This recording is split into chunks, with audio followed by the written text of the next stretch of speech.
बोलो श्री सत्य सनातन धर्म की जय। बोलो राजा रामचंद्र भगवान की जय। गिरारत जल बीच सम और कहियत भिन्न भिन्न, बंधु सीता राम पद जिन्हें परम प्रिय खिन्न। अर्थन धर्मन काम रुचि गति न चहु निर्वाण, जन्म जन्म रत राम पद यह वरदान नयान। सियावर राम जय जय राम, मेरे प्रभु राम जय जय राम। तो नारद जी ने पूछा भगवान विष्णु से कि नाथ, आपने बताया है कि ब्राह्मण की उत्पत्ति भगवान के मुख से हुई, फिर गौ की उत्पत्ति उससे तुलना कैसे हो सकती है? विधाता इस विषय को लेकर मुझे बड़ा आश्चर्य हो रहा है। तो ब्रह्मा जी ने कहा, बेटा, पहले भगवान के मुख से महान तेजों में पुंज प्रकट हुआ। उस तेज से सर्वप्रथम वेद की उत्पत्ति हुई। तत्पश्चात क्रम से अग्नि, गौ और ब्राह्मण ये पृथक पृथक उत्पन्न हुए। मैंने संपूर्ण लोकों और भुवनों की रक्षा के लिए पूर्व काल में एक वेद से चारों वेदों का विस्तार किया।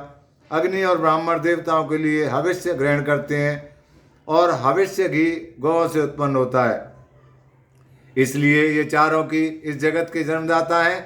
यदि ये चारों महत्तर पदार्थ विश्व में नहीं होते तो यह सारा चराचर जगत नष्ट हो जाता। यही सदा जगत को धारण किए रहते हैं, जिससे स्वभावतः इसकी स्थिति बनी रहती है। ब्राह्मण देवता तथा असुरों को भी गौ की पूजा करनी चाहिए, क्योंकि गौ सब कार्यों में उदार तथा वास्तव में समस्त गुणों की खान है। वह साक्षात संपूर्ण देवताओं का स्वरूप है। सब प्राणियों पर उसकी दया बनी रहती है। प्राचीन काल में सबके पोषण के लिए मैंने गौओं की सृष्टि की थी।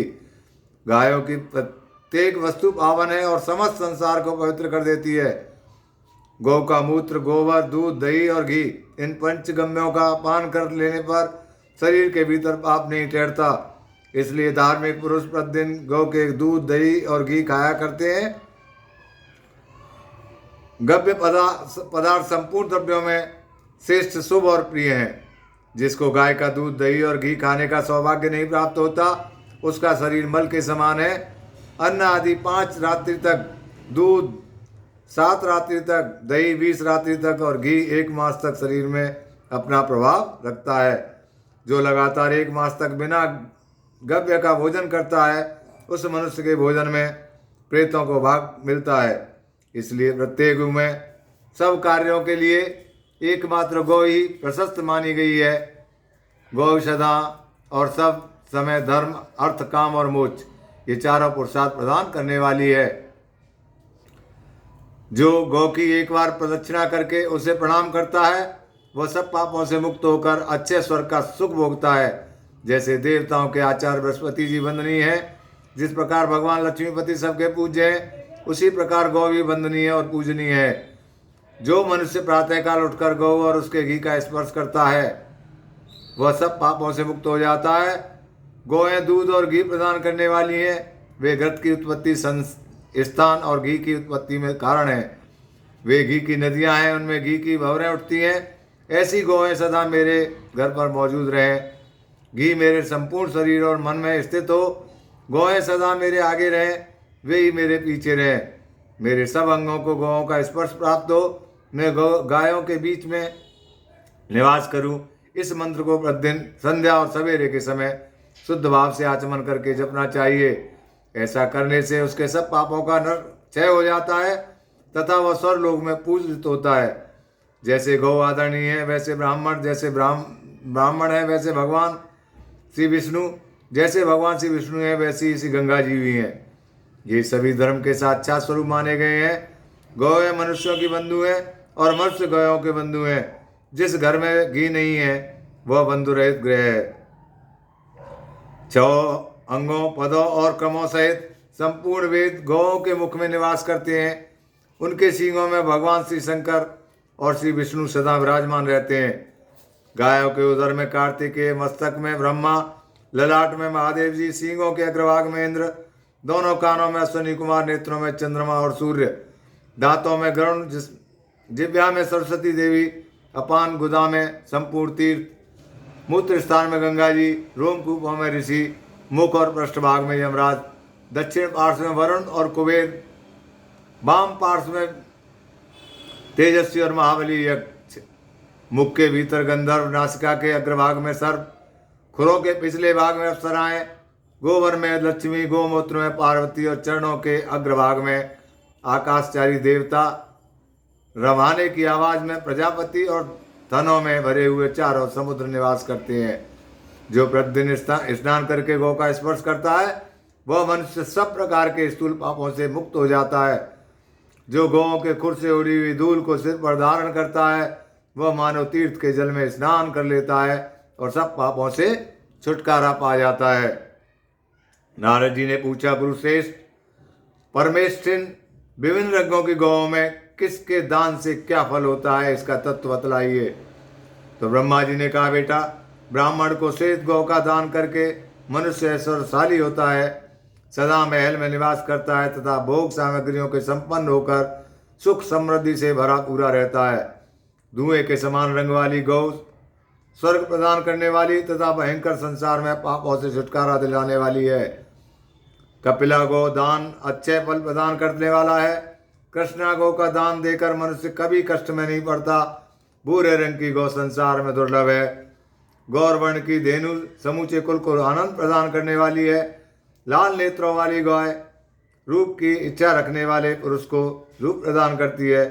नीली गाय धनाविलासी पुरुष की कामना पूर्ण करती है। एक ही कपिला गाय का दान करके मनुष्य सारे पापों से मुक्त हो जाता है। बचपन, जवानी और बुढ़ापे में जो पाप किया गया है, क्रिया से, वचन से तथा मन से भी जो पाप बन गए हैं, उन सब का कपिला गौ के दान से क्षय हो जाता है और दाता पुरुष विष्णु रूप होकर वैकुंठ में निवास करता है। जो 10 गाय दान करता है तथा जो भार ढोने में समर्थ एक ही बैल दान करता है, उन दोनों का फल ब्रह्मा जी ने समान ही बतलाया है। जो पुत्र पितरों के उद्देश्य से साँठ छोड़ता है उसके पितर अपनी इच्छा के अनुसार विष्णु लोक में सम्मानित होते हैं। छोड़े हुए साँड़ या दान की हुई गायों के जितने रोए होते हैं उतने 1000 वर्षों तक मनुष्य स्वर्ग का सुख भोगते हैं। छोड़ा हुआ साँड़ अपनी पूंछ से जो जल फेंकता है वह 1000 वर्षों तक पितरों के लिए तृप्तिदायक होता है। वह अपने खुर से जितनी भूमि खोदता है, जितने ढेले और कीचड़ उछालता है, वे सब लाख गुने होकर पितरों के लिए स्वधारूप हो जाते हैं। यदि पिता के जीते जी माता की मृत्यु हो जाए तो उसकी स्वर्ग प्राप्ति के लिए चंदन चर्चित धेनु का दान करना चाहिए। ऐसा करने से दाता पितरों के ऋण से मुक्त हो जाता है तथा भगवान श्री विष्णु की भांति पूजित होकर अच्छे स्वर्ग को प्राप्त करता है।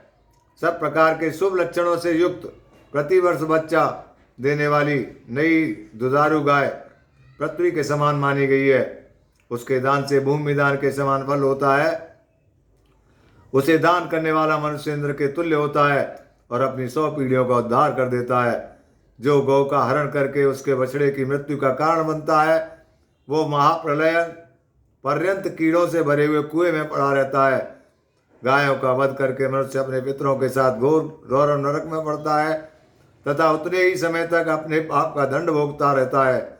जो इस पवित्र कथा को एक बार भी दूसरों को सुनाता है उसके सब पापों का नाश हो जाता है तथा वह देवताओं के साथ आनंद का उपभोग करता है। जो इस परम पुण्यमय प्रसंग का श्रवण करता है वह 7 जन्मों के पापों से तत्काल मुक्त हो जाता है।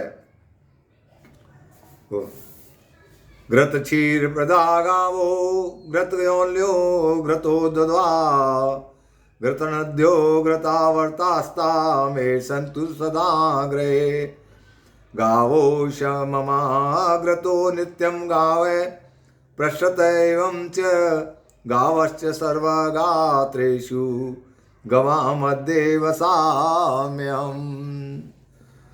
बोलो सत्य सनातन धर्म की जय। बोलो राजा रामचंद्र भगवान की जय।